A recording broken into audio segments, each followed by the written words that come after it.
Trump just launched a fully loaded nuclear missile at the United States, but for the White House press corps, it was just another day at the office covering Grampy. Part of the problem is that the news media is immune to his ramblings because they know he's cognitively impaired, and part of the problem is that they are chasing after clicks, not the truth.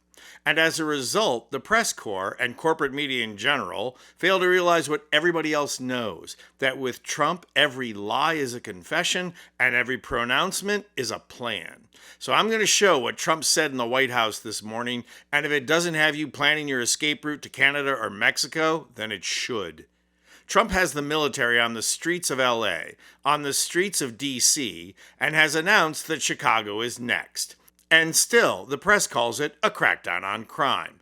But who remembers this? Donald Trump intends to use the United States military against American citizens who simply disagree with him. This is someone who is unstable, obsessed with revenge, consumed with grievance, and out for unchecked power. And Trump has his politicized FBI raid the house of a Trump critic, former National Security Advisor John Bolton. Funny, that seems to line up with this. You've got someone who has said that if he were back in office, he would weaponize the Department of Justice. Someone who has openly applauded insurrectionists as patriots. Someone who has said that they will go after their political enemies. And then last night, Trump issued threats against ABC and NBC, posting this. Why is it that ABC and NBC fake news? Two of the absolute worst and most biased networks anywhere in the world aren't paying millions of dollars a year in license fees. They should lose their licenses for their unfair coverage of Republican and or conservatives. But at a minimum, they should pay up big for having the privilege of using the most valuable airwaves anywhere at any time. Crooked journalism should not be rewarded. It should be terminated. And if that seems a little autocratic, who remembers this? Because the media has been focused on this and attacking you under no circumstances. You are promising America tonight you would never abuse power as retribution against anybody. Except for day one. Except Look, for? he's going crazy. Except for day one. Meaning?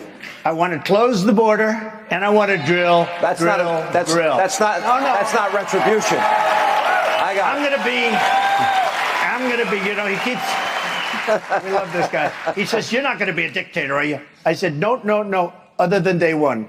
With Trump, every pronouncement is a plan.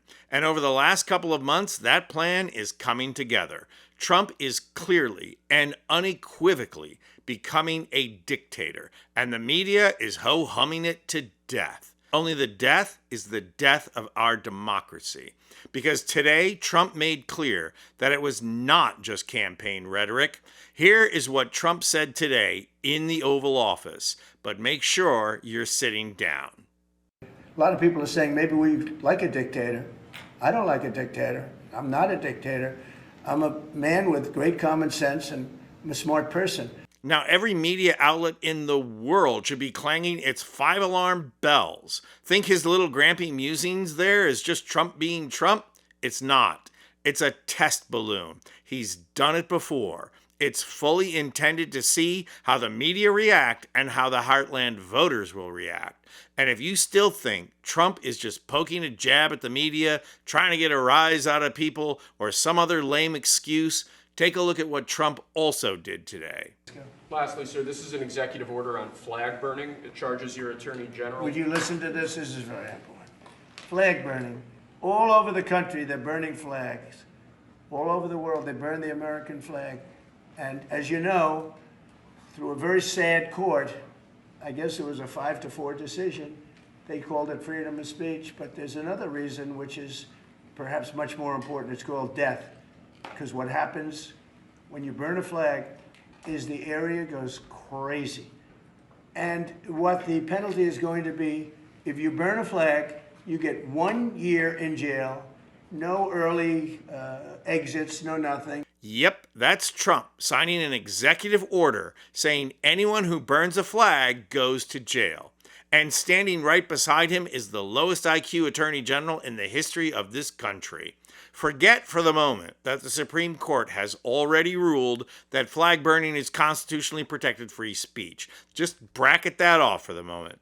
The bigger point here is that there is no constitutional mechanism by which the president can declare a law and then enforce it.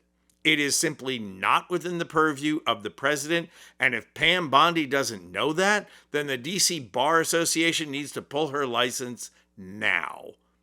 Dictatorship is here, folks, and the courts are standing idly by while mayors are powerless to stop the military occupation of their cities, and the media is looking for its next soundbite.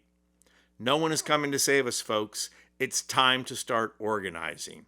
Find your local resistance group, peace organization, or heck, just Veterans for Peace, and join the resistance. Do it now before you can't do it. I'm Anthony Vincent Gallo for Occupy Democrats.